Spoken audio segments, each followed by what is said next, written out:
Most people never make their first dollar online, not because they lacked the skill, because they waited for the wrong thing. Here is the thing nobody says clearly. Your first dollar does not come from an audience. It does not come from a product. It does not come from a newsletter, a course, or a personal brand. Your first dollar comes from one specific person who already trusts you, paying you for one specific thing you can already do. That is the whole formula. Everything else is what you build after. No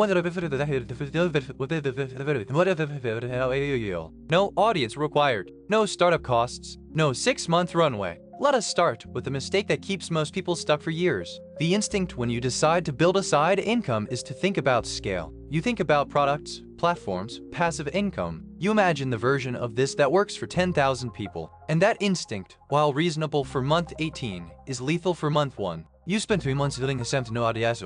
Anyways, does not sell. You conclude that you are not the higher person to do this. That conclusion is wrong. The strategy was wrong. You are fine. The person who makes their first dollar fast does something different. They skip the infrastructure and go straight to the transaction. They ask one question: who do I already know? Who already has a problem where my existing skill is the solution? That is it. That is the whole engine. Let me make this concrete. Say you have spent 12 years in supply chain. You know how procurement teams waste money on vendor contracts because you have watched it happen from the inside. You do not need a course, a website, or a LinkedIn following to get paid for that knowledge. You need one conversation with one person running a small business who has that exact problem and does not know how to solve it. One conversation, one proposal, one invoice. That is your first dollar. Everything that looks like a business can be assembled around that proof of concept later. This is the pattern across almost every professional who successfully transitions to side income. The first transaction is almost always a direct exchange with someone in their existing orbit.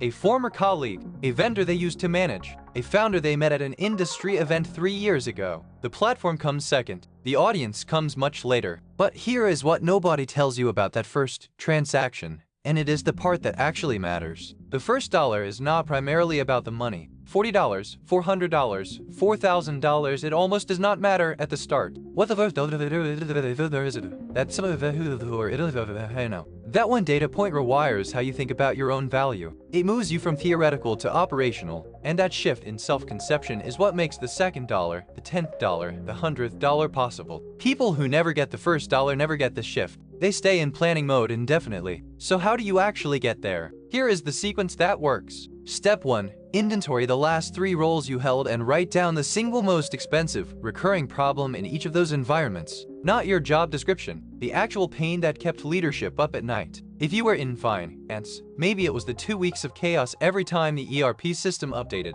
If you were in HR, maybe it was the turnover in the first 90 days that nobody had a real fix for. If you were in operations, maybe it was the gap between what the dashboard said and what was actually happening on the floor. Write those down. You are looking for the problem you understood better than most people around you. Step 2. Look at that list and ask which of those problems exists in smaller companies that do not have a full-time version of you on staff. This is the leverage point most professionals overlook. The skills that feel ordinary inside a large organization are often genuinely scarce in a company with 30 employees. The 45-year-old supply chain professional is solving problems at her employer that a 30-person e-commerce brand has never had good help with. She is not entry-level. She has premium expertise they cannot afford to hire full-time, but absolutely can afford to hire for a project. Step 3. Make a list of 15 people in your existing network who either run small companies, consult to them, or know people who do. Not a cold outreach list. People who would take a call from you. You are not selling anything in that first conversation. You are asking what problems they are sitting on. You are listening for the place where your inventory from step 1 intersects with their actual pain. When you hear it, you say, I have dealt with exactly that. I might be able to help.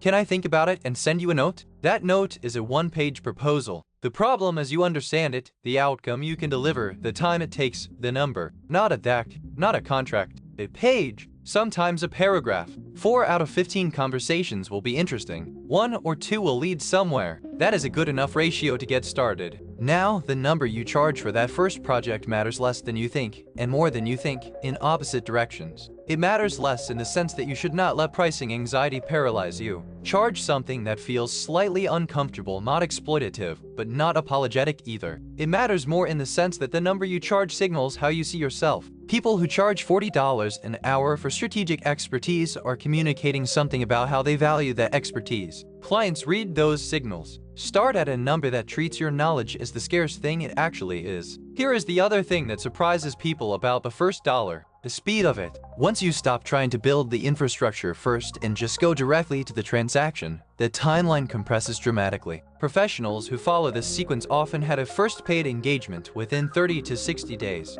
Not a business, not a system, a single paid engagement. But that single engagement changes the whole trajectory, because now you have a case study, you have a result, you have proof. You can point to a company that paid you to solve a specific problem and you solved it. That proof is the foundation every other dollar gets built on. The newsletter, the product, the course, the retainer relationships, all of it becomes easier once you have the receipt. The professionals who are most exposed right now are not the ones with the least technical skill. They are the ones who have never tested their value outside their employer. They have real expertise. They have market-relevant knowledge, but they have never run the experiment to find out what it is actually worth on the open market. And running that experiment takes 30 days of focused effort, not 6 months of platform building. That